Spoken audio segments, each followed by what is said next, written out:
শেখ হাসিনা ক্ষমতায় আসার পর প্রথম দিন থেকে ডক্টর ইউনূসকে ডিফেম করার জন্য, বেইজ্জতি করার জন্য 15.5 বছর ধরে চেষ্টা করে গেছে। এবং এই 15.5 বছরের সুদখোর টুৎখোর অনেক কিছু বলছি, করে যতটুকু ওনাকে বেইজ্জতি করতে পারছে, আমার ধারণা উনি গত 6.5 মাসে নিজেই নিজেকে তার চেয়ে বেশি বেইজ্জতি করে ফেলেছে। উনি কতদিন আর থাকবেন, যতদিন থাকবেন উনি তত বেশি সাধারণ মানুষের কাছে একটা অপমানিত হতে থাকবেন। ওনার উচিত এখনো বোঝা যে আমার সরে যাওয়ার সময় হয়েছে, এই কাজের জন্য আমি না, এই জিনিসটা ওনার বোঝা উচিত। অথবা ওনার যদি কোনো প্রিয়জন থাকে ওনাকে বুঝাই দেওয়া উচিত যে আপনি এই কাজের জন্য না। তো তার পক্ষে তো লেখছি যে এটা সম্পদ, তাকে রক্ষা করা উচিত। কিন্তু এখন দেখি কি, তার সাথে দেখা করার জন্য যেখানেই যায়, জাতিসংঘে যায়, যেখানে যায় দেখা করে, কিন্তু পয়সা দেয় না। উনি তো কোনো পয়সা আনতে পারতেছে না, উনি সম্পদটা হলো, উনি তো খালি ফেস লাগাইতেছে এখন। ছাত্রদের উস্কা এরে ফসকা এরে চালাইতে পারে না, চালাইতে পারে না, খালি সংস্কারের নাম দিয়ে ঢিলে করতেছে।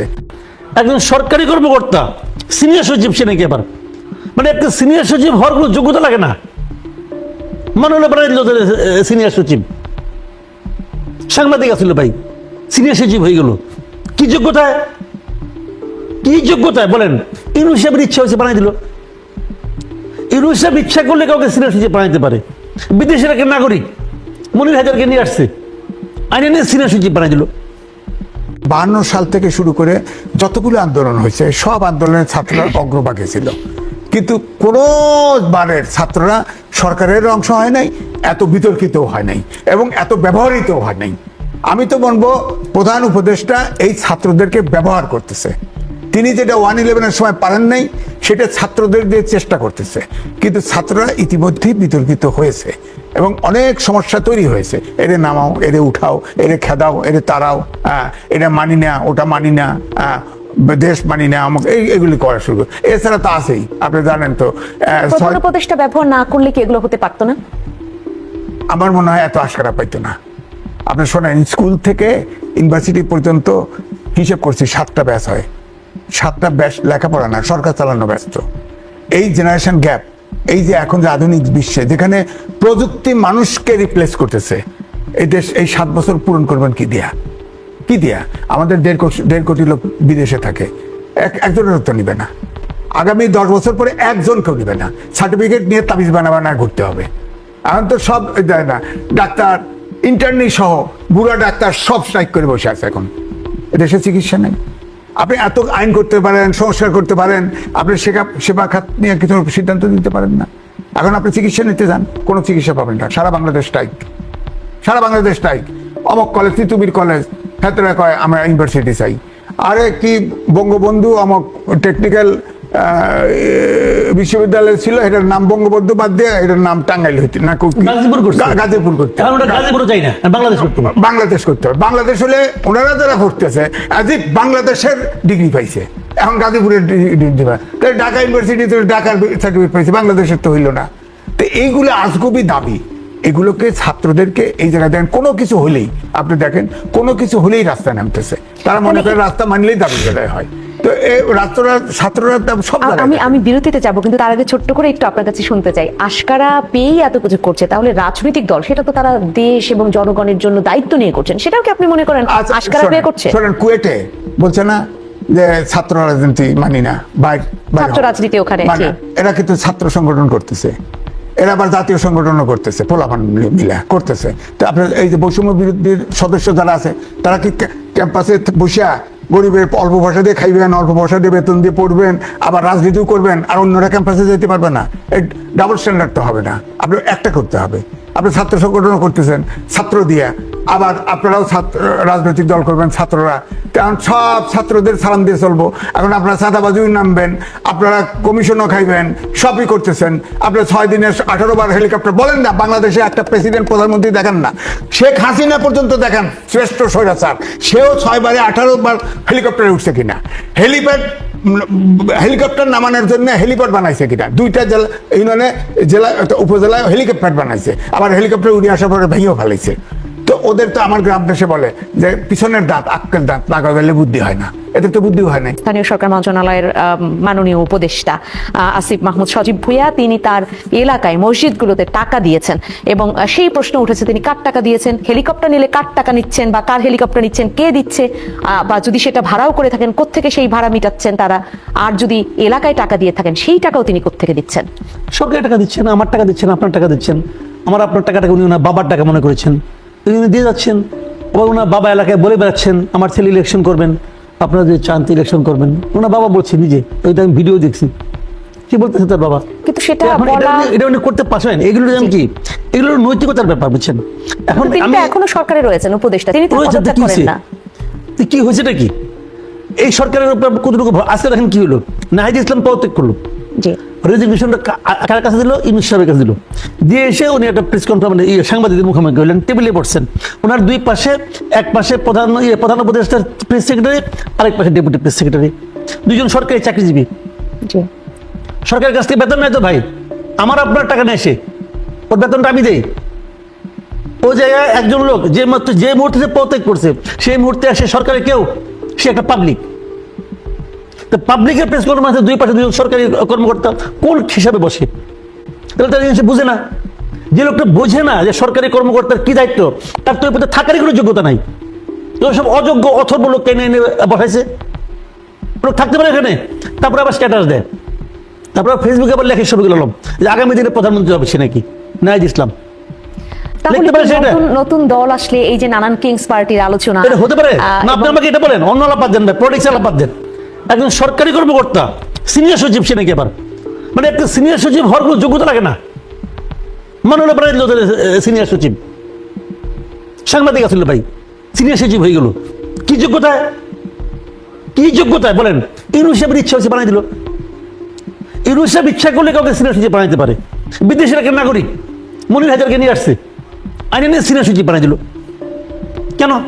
ওনার ইচ্ছা হয়েছে। মুশফিক ফজল আনসারি বিদেশে আমেরিকা ছিল, নিয়ে আসলো আইনে সিনিয়র সচিব পদমর্যাদায় রাষ্ট্রদূত বানাই দিল। ইচ্ছা করলে উনি পারে। এটা কোন আইনে করছে সে? প্রধান উপদেষ্টাকে আইনের ঊর্ধ্বে? সিম্পলি আমার এই কথাটা জবাব দেন। প্রধান উপদেষ্টাকে আইনের ঊর্ধ্বে নেই উনি, নিঃসন্দেহে তো সেটা সে যা ইচ্ছা তাই করতে পারে। আইন তো সবাই এগুলি করতেছে সমস্ত অযোগ্য অথর্ব লোক গেলে আইনে নিয়ে সে উপদেষ্টা বানাচ্ছে, কাউকে সিনিয়র সচিব বানাচ্ছে, এগুলো বানাই দিচ্ছে। এই যোগ্যতাটা কে প্রমাণ করবে? একটা উপদেষ্টা প্রেস সেক্রেটারি সে কি করে বলে যে নাহিদ ইসলাম আগামীতে প্রধানমন্ত্রী হতে পারে? কি করে বলে সে? একদম অন রেকর্ডে প্রত্যেকে দেখলাম। তো এগুলো হলো কি, এগুলি করার মাধ্যমে ডক্টর ইউনূস বোঝাচ্ছেন যে উনি নিরপেক্ষ নাই। আমি দৃঢ় কণ্ঠে বলতে চাই যে ডক্টর ইউনূসের আগামী নির্বাচন পরিচালনার কোনো নৈতিক অধিকার নাই। উনি ওনার নিরপেক্ষতা হারিয়েছেন। বার্তা কি তাহলে আপনি বলতে চাচ্ছেন যে উনি বার্তাটা আমাদের কাছে ইচ্ছা করে স্পষ্ট করছেন যে উনি নিরপেক্ষ নন, উনি কোন একটি দলকে সমর্থন দিচ্ছেন, এই বার্তাটা কি দিচ্ছেন? মানে উনি বার্তাটা পরিষ্কার করেছেন, ইচ্ছা করে না অনিচ্ছা করে, মূর্খতার কারণে নাকি অতি বুদ্ধিমত্তার কারণে, এটা উনি বুঝবেন, ওটা বোঝার আমার দরকার নাই। বাট আমি বুঝেছি উনি এই বার্তাটা আমার কাছে স্পষ্ট, উনি আর নিরপেক্ষ না, নো মোর নিউট্রাল সে। তাহলে এই জায়গাটা আপনি এবং ওনার আগামী নির্বাচন পরিচালনার কোন রকম নৈতিক অধিকার নাই, কোন রকম নৈতিক অধিকার নাই। এম এ আজিজ, আপনি কি মনে করেন? এই দেখেন, ওই আপনার ফিনান্সিয়াল টাইমস সাক্ষাৎকার দেওয়ার সময় তিনি বলেছেন ছাত্ররা সংগঠন করবে, ছাত্রদের উনি ভূয়সী প্রশংসা করেছেন। ছাত্ররা রক্ত দিয়েছে, এই রক্তের লক্ষ্য তারাই বাস্তবায়ন করতে পারবে।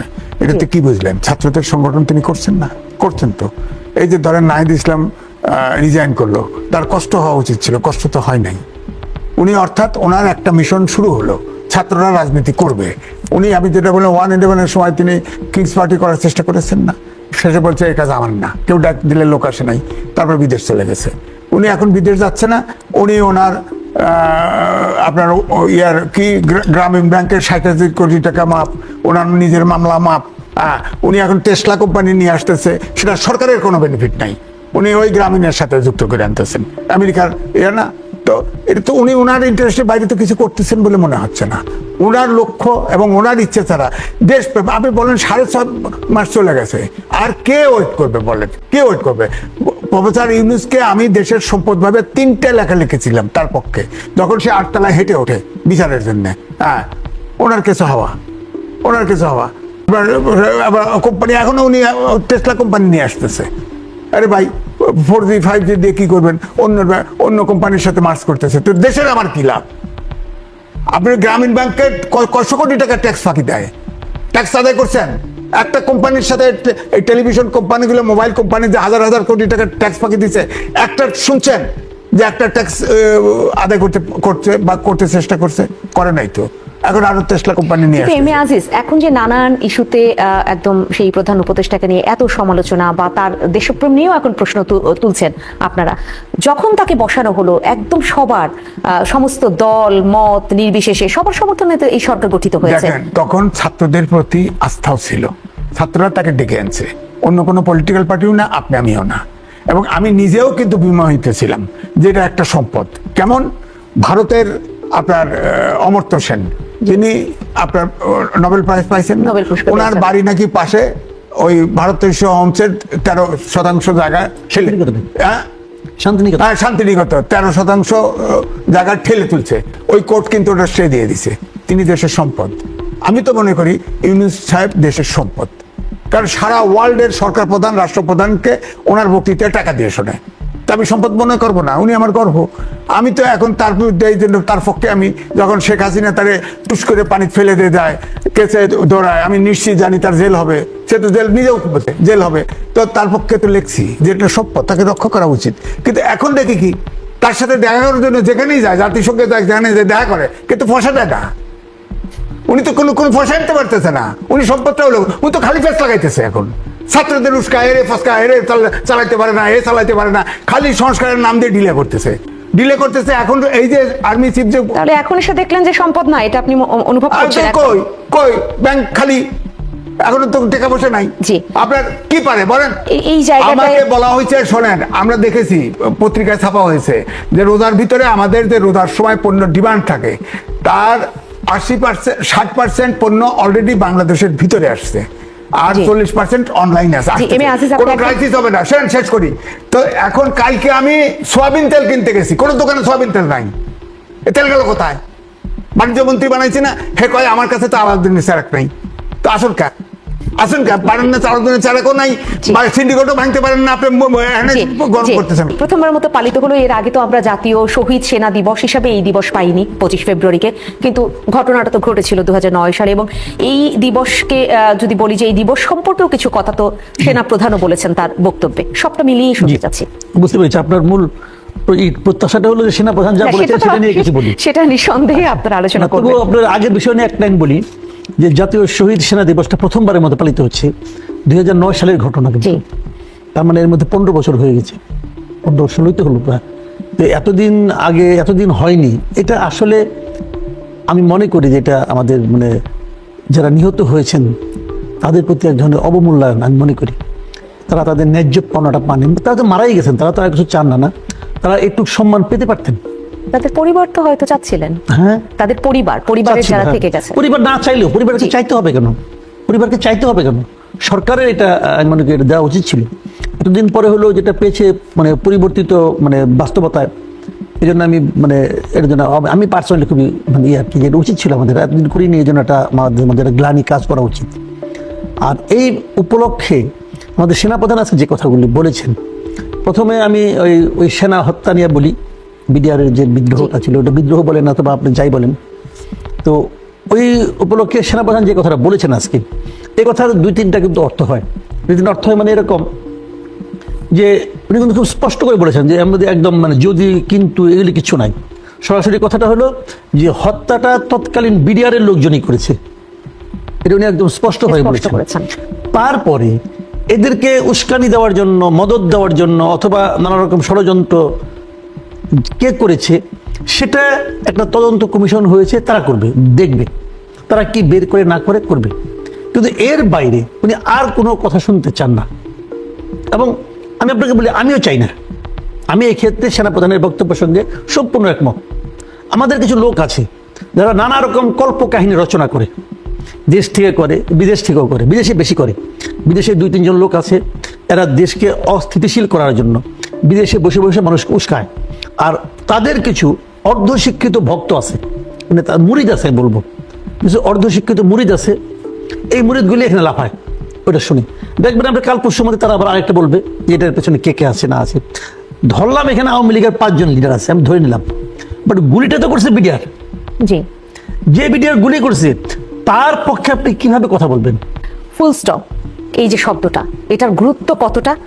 কারণ এটাই সবাই গুরুত্ব সহকারে নিচ্ছে যে একদম এই যে বিডিআর, তখনকার যে বিডিআর বলা হয় বা এখন আমরা বিজিবি বলি, তাদের দ্বারা সে যে হত্যাকাণ্ড যে ঘটনা ঘটেছে, একেবারে ব্যাপারে ফুল স্টপ। যারা শাস্তি পেয়েছে তারা শাস্তি পাওয়ার যোগ্য, উনি একদম স্পষ্ট করে দিয়েছেন। এই ফুল স্টপ দিয়ে আপনি কি বুঝলেন আমার দর্শকদের একটু বোঝান। ধন্যবাদ আপনাকে।